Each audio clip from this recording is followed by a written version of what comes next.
കേരളം അടുത്തിടെ കണ്ട ഏറ്റവും വലിയ ജനകീയ പ്രതിഷേധങ്ങളിൽ ഒന്നായിരുന്നു കേരയിൽ വിരുദ്ധ സമരം. പദ്ധതി റദ്ദാക്കിയതോടെ വലിയ ആശ്വാസത്തിലാണ് സമരം നടത്തിയ ജനങ്ങൾ. മധുരം വിതരണം ചെയ്തും പടക്കം പൊട്ടിച്ചുമാണ് സർക്കാർ തീരുമാനത്തെ സമരക്കാർ വരവേറ്റത്. ചങ്ങനാശ്ശേരി മാടപ്പള്ളിയിലെ 1490 ദിവസം നീണ്ടുനിന്ന സമരവും അവസാനിപ്പിച്ചു.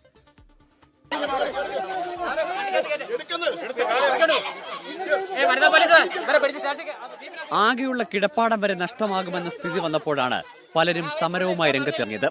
വീട്ടമ്മമാർക്കെതിരെ വരെ പോലീസ് കേസെടുത്തപ്പോൾ സമരത്തിൽ നിന്ന് പിന്മാറാൻ ഇവർ തയ്യാറായില്ല. അതുകൊണ്ട് തന്നെ പുതിയ സർക്കാരിന്റെ പ്രഖ്യാപനം വലിയ സന്തോഷമാണ് ഇവർക്ക് നൽകുന്നത്. പടക്കം പൊട്ടിച്ചും മധുരം വിതരണം ചെയ്തും സർക്കാർ തീരുമാനം ആഘോഷമാക്കി. ചങ്ങനാശ്ശേരിയിലെ മാടപ്പള്ളിയിൽ 1490 ദിവസം നീണ്ട സമരം നാട്ടുകാർ അവസാനിപ്പിച്ചു. സമരം ചെയ്തവർക്കെതിരെ എടുത്ത കേസുകൾ പിൻവലിച്ചതും ഇരട്ടി സന്തോഷം നൽകുന്നു. കേസുകളുണ്ട്, നൂറുകണക്കിന് കേസുകളാണ്. ആ കേസുകൾ പിൻവലിച്ച് ഉത്തരവിറക്കുക എന്ന് പറയുന്നതും വളരെ പ്രധാനമാണ്. അത് ഇതിന്റെ ഭാഗമായിട്ട് വന്നിട്ടുണ്ട്. ജനകീയ പ്രക്ഷോഭം നടന്ന കൊല്ലം തഴുത്തലയിൽ നാട്ടുകാർ സന്തോഷം പങ്കുവച്ചു. പദ്ധതി നടപ്പായിരുന്നെങ്കിൽ പ്രദേശത്തെ 40ഓളം കുടുംബങ്ങൾക്ക് കിടപ്പാടം നഷ്ടമാകുമായിരുന്നു. ഇത് ഞങ്ങളെ അത്രയും കൂടുതൽ കഷ്ടപ്പെടുത്തുകയും ഏതാണ്ട് ഒരു വർഷത്തിൽ കൂടുതൽ ജീവിക്കാൻ അനുവദിക്കാതെ എന്ന് പറഞ്ഞാൽ ഭയങ്കരമായ 44-45 ഡിഗ്രി ടെമ്പറേച്ചറിൽ ഞങ്ങളിവിടെ ഇവിടുന്ന് കൊല്ലത്തുനിന്ന് തിരുവനന്തപുരം വരെ പല ദിവസമാണ് ജാഥയ്ക്കും ഇതിനുമായിട്ടൊക്കെ പോയത്.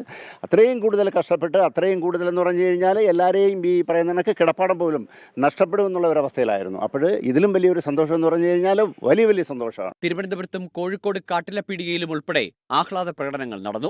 വിവിധ ബ്യൂറോകൾക്കൊപ്പം 24 കോട്ടയം.